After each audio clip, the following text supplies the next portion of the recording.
Exercice 11, bonjour monsieur, toujours sur le téléphone, je n'ai pas encore réussi à régler le problème. Je n'ai pas trop eu le temps de m'en occuper, désolé. Mais ça devrait le faire, je pense.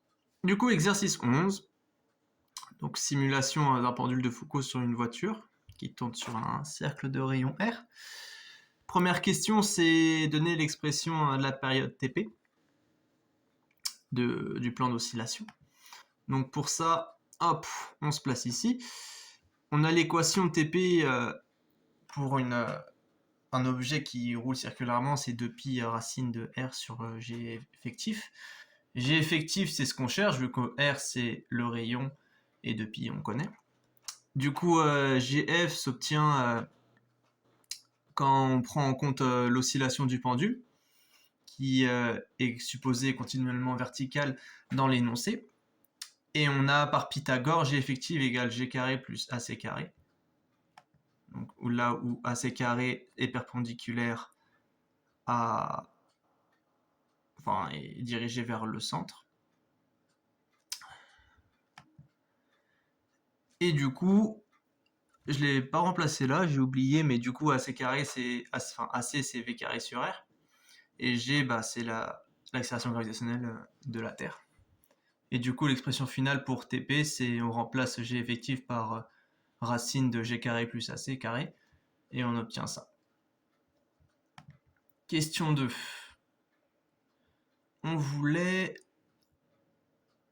oui, la rotation, la vitesse de rotation du pendule en fonction de V et de la latitude. On voulait écrire un code. Alors, hop, ça c'est la période d'oscillation. Pour la question 3. Hop, hop, hop.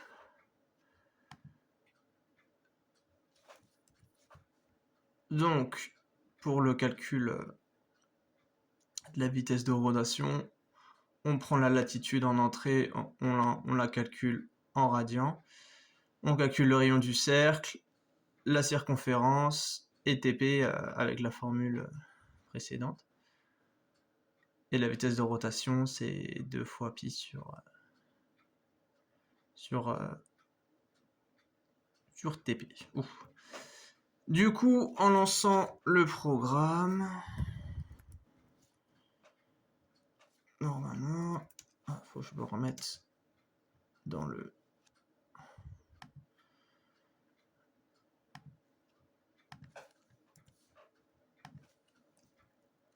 Hop.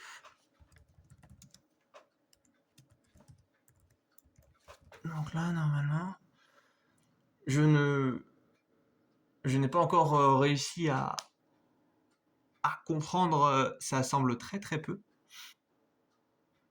1,45 fois 10 puissance moins 5 radians par seconde.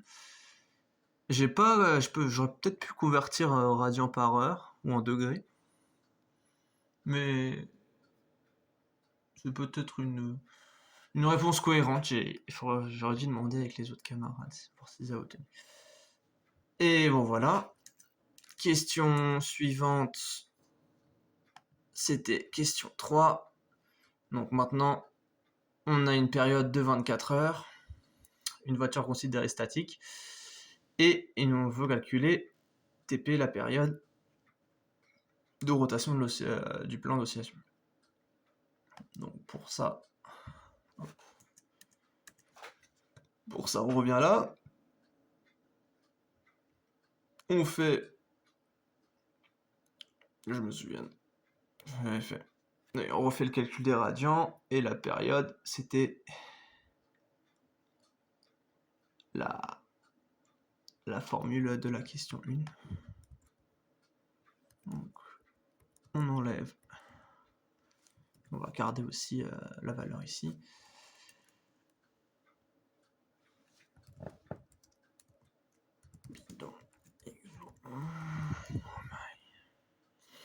Donc une période d'oscillation, je l'ai mis en heure parce que j'obtenais en seconde au départ. J'aurais même pu mettre en jour.